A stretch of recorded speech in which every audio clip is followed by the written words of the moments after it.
Hi friends, welcome back to my channel. কেমন আছো তোমরা? আশা করি সবাই খুব ভালো আছো, সুস্থ আছো। আমিও খুব ভালো আছি তোমাদের আশীর্বাদে, ভগবানের কৃপায়, ভগবানের দয়ায়। তো আজকে তোমাদের সঙ্গে আমি কিছু কথা শেয়ার করার জন্য আসলাম। বেশ অনেক মাস পর কিন্তু আমি ভিডিও ছাড়ছি। যাই হোক, পুরোনো দিনের কথাগুলো খুব মনে পড়ে যাচ্ছে। পুরোনো দিন মানে হচ্ছে প্রায় একটা বছর আগের ঘটনা। 2025 21শে জুলাই। এটা আমার কাছে একটা স্মরণীয় দিন। তার পরের দিনটা আরোই স্মরণীয়। তো স্মরণীয় কেন সেটা আস্তে আস্তে তোমাদেরকে সব কিছুই বলি। তবে তার আগে তোমাদেরকে একটা কথা বলবো, যার কেউ নেই তার ভগবান আছে, আর ভগবানের দূত হিসেবে কাউকে না কাউকে ঠিক পাঠিয়ে দেয় উদ্ধার করবার জন্য। আমার সঙ্গেও তেমনি হয়েছে। আমার সত্যি সবাই থেকেও হয়তো নেই বা ছিল না, কিন্তু ভগবানের দূত হয়ে কিছু না কিছু মানুষ চলে এসেছে, কেউ না কেউ চলে এসেছে, যার জন্য বা যাদের জন্য আমি উদ্ধার হতে পেরেছি। এই কথাটা কেন বলছি হঠাৎ করে সেটা নিশ্চয়ই তোমাদেরকে বলবো, সব কথাই তোমাদেরকে বলবো। আজকে প্রায় একটা বছর পর আমি মুখটা খুলতে যাচ্ছি। পুরোপুরি মুখ খুলবো না এখনও, কেন কি এখনও অনেক দিন বাকি কিছু ঘটনার। সেই ঘটনাগুলোর যবে ঘটেছিল সেটা আলাদা প্রসঙ্গই পুরো চলে যাচ্ছে। তবে হ্যাঁ, তোমাদের সঙ্গে কিন্তু আমি শেয়ার করব সব কিছু, সবটাই শেয়ার করব। তো যাই হোক, আজকে আমি যেটা বলছি সেটার মধ্যে প্রথম ঘটনা যেটা হয়েছে 2025 সালটা আমার কাছে স্মরণীয় এই কারণে হয়েছে, 21শে জুলাইয়ের দিন আমি তো আগের বছর প্রেগনেন্ট ছিলাম 2025-এ। আর এই প্রেগনেন্সিটা আমার কেমন করে কেটেছে প্রথমে সেটা বলা স্টার্ট করি। প্রেগনেন্সিটা না বলতে নেই, ভালোই কেটেছে, প্রথম থেকে খুব ভালোই কেটেছে, কিন্তু এই লাস্টের দিকে এসে না আমার কিছু শারীরিক প্রবলেম হয়। মানে কিছু ইচিংয়ের প্রবলেম হয়েছিল, তারপর একটু লিভার ফাংশনের একটু প্রবলেম হয়েছিল, এই সব কিছু প্রবলেম হয়েছিল। সেটা একদম লাস্টে আমি বুঝতে পারি। আমি যেই ডক্টরের কাছে চেক আপ করাতাম সেই ডক্টর মানে এই ধরো জুলাই মাস, আর উনি এক্সপায়ার করে গেছেন আই থিঙ্ক জুন মাস, হ্যাঁ জুন মাসে এক্সপায়ার করে গেছেন। জুন মাস না জুলাই মাসের ফার্স্ট উইক। তো খুবই অল্প বয়সী একটা ডক্টর, ভীষণ ভালো ডক্টর ছিল, খুব সাপোর্টিভ। আর ওনার কথা শুনি আমি অনেক উপকার পেয়েছি। আজ তিনি নেই আমাদের মধ্যে, ডক্টর শুভব্রত ঘোষ। তো তাকে আমি অনেক দিন ধরে দেখাতাম, প্রায় 1 বছর দেখিয়েছি। তো যাই হোক, হঠাৎ করে তার এক্সপায়ারটাই হয়ে গেল আমার জীবনের একটা বড় কাল। তারপরে আমাকে ডক্টর চেঞ্জ করতে হয়েছে লাস্ট মোমেন্টে। আর জানোই তো, মানে প্রেগনেন্সির টাইমে যদি বারবার করে ডক্টর চেঞ্জ করি তখন কিন্তু অনেক রকমের অনেক প্রবলেম হতে পারে। সেটাই হয়েছে আমার সঙ্গে। তবে হ্যাঁ, ডক্টর চেঞ্জ করে যে একটা বাজে ডক্টরের কাছে গেছি সেরকম নয়। যে ডক্টরটা সেকেন্ড ডক্টর ছিলেন তিনিও ভীষণই ভালো, বাট কিছু থাকে না, এর অন্যরকম মেডিসিন, ওর অন্যরকম মেডিসিন, বা এনার অন্যরকম সাজেশান, ওনার অন্যরকম সাজেশান, একই নার্সিংহোমেরই ডক্টর, বাট সাজেশান ওয়াইজ কিছু মেডিসিন, কিছু এগুলো প্রবলেম হয়েছিল। তো মেডিসিন মোটামুটি একই ছিল, কিন্তু কিছু মেডিসিন আমার অ্যাড হয়েছিল, আবার কিছু মেডিসিন আমাকে খেতে বারণ করে দেওয়া হয়েছিল, সেটাই হয়েছে প্রবলেম। তো আমার ডেলিভারির বেশ কিছু মাস আগেই, মানে বেশ কিছু মাস না, কয়েক দিন আগেই আমার বেবি হয়ে যায়। তো যেই দিনকে ডেট ছিল তার 1 মাস আগেই হয়ে গেছে, হ্যাঁ 1 মাস আগেই ডেলিভারির হয়ে যায়। তো হঠাৎ করে এই 21শে জুলাই কি বলবো 8টা সাড়ে 8টা থেকেই আমার জল ভাঙা স্টার্ট করে। তো আমি এটা বুঝতাম না, আমি ভাবতাম কি ফার্স্ট প্রেগনেন্সি যেটা হয় আর কি, আমি ভাবছি যে ওয়াটার ব্রেক হচ্ছে, এটা টয়লেট কেন বেরিয়ে যাচ্ছে, আমি ভাবছি ওটা টয়লেট হয়ে যাচ্ছে, অটোমেটিক টয়লেট কেন বেরিয়ে যাচ্ছে। আমি মাকে ফোন করি,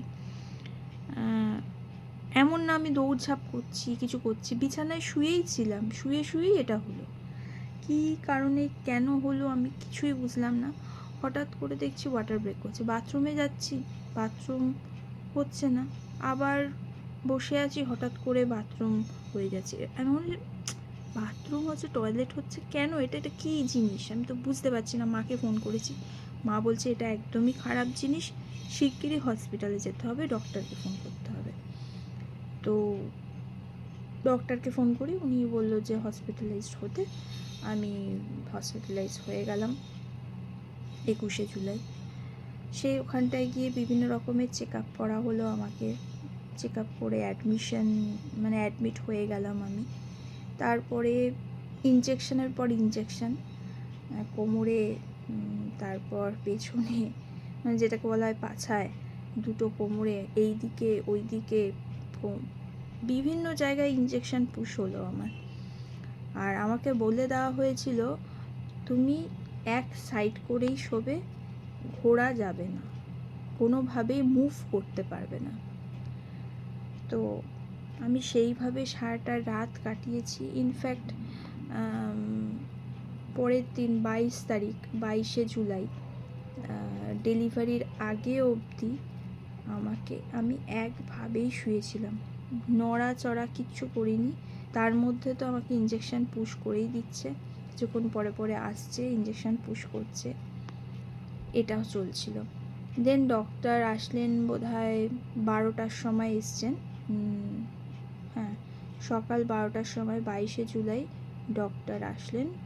আমি যে ডক্টরের আন্ডারে ছিলাম তিনি এসছিলেন পরের দিন 12টার সময়। কেন কি আগের 21শে জুলাই আমি অ্যাডমিট হয়েছিলাম রাত 11টার সময়, তখন ওখানটায় ওই ডক্টর ছিলেন না, অন্য ডক্টর ছিলেন, আর আমাকে চেক আপ করে ওইভাবেই ওই ইনজেকশন পুশের মাধ্যমেই রেখে দিয়েছে। পরের দিন 12টার সময় যখন ডক্টর এসে সব সিচুয়েশান বুঝলেন, তখন উনি সাজেস্ট করলেন যে ওটি করতে হবে আজকেই। বাড়ির লোক সবাই খুব ভয় পেয়ে গেছিলো, আমিও খুব ভয় পেয়ে গেছিলাম যে এত তাড়াতাড়ি কেন হবে, বুঝতেই পারছো কি একটা আশা থাকে আর কি। যাই হোক, আমার 9th মান্থে যে 7টা হয়, সেই 7টা আমি খেতে পারিনি, তার আগেই হয়ে গেছে। তো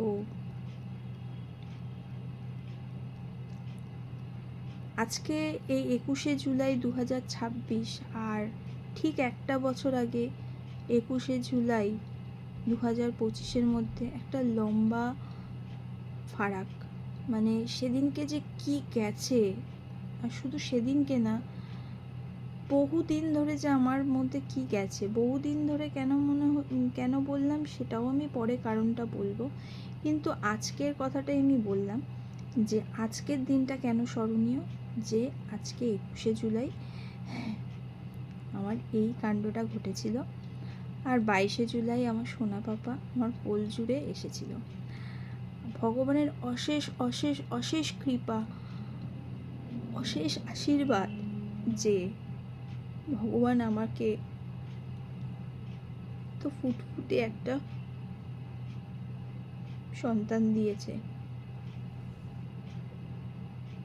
আমার মতন সিচুয়েশনে অনেকেই আছে, অনেক রকমের প্রবলেম ফেস হয়। আমি ওই হসপিটালে থাকাকালীন অনেক কিছুই আমি দেখেছি। তো বললাম ভগবানের অশেষ কৃপা, অশেষ আশীর্বাদ আছে, তাই জন্য আমার সোনা পাপা আমার কাছে এসছে, ভগবানের আশীর্বাদে সুস্থভাবেই এসছে। তো আজকের দিনটা না আমি কোনো দিনও ভুলবো না। আজকের দিন, কালকের দিন, মানে 21 তারিখ, 22 তারিখ জুলাই মাসের আমার কাছে সত্যি এতটা স্পেশাল। স্পেশাল বলবো না, যে পুরনো স্মৃতিগুলো, যেটা পুরনো যে স্মৃতিগুলো সেগুলো না মানে ভুলতে পারছি না। আর এই প্রেগনেন্সির টাইমে এই টাইমটায় আমার পাশে কারা কারা ছিল, তাদের মানে কোনো ধন্যবাদ দিয়ে তাদেরকে কিন্তু ছোট করাটা ভুল, সত্যিই ছোট করাটা ভুল। যাই হোক, প্রথমেই বলি, আমার হাজব্যান্ড তো ছিলই, জয়দীপ তো ছিলই, আমার মা ছিল, বোন ছিল, আরেকজন ছিল কিন্তু তার নামটা আমি নিতে পারবো না, আমার গডফাদার বলতে পারো। তো সে যদি না থাকতো কি যে হতো আমি জানি না। এত সাপোর্ট করেছে, এত সাপোর্ট করেছে, বিশেষ করে জয়দীপও অনেক সাপোর্ট করেছে সত্যি।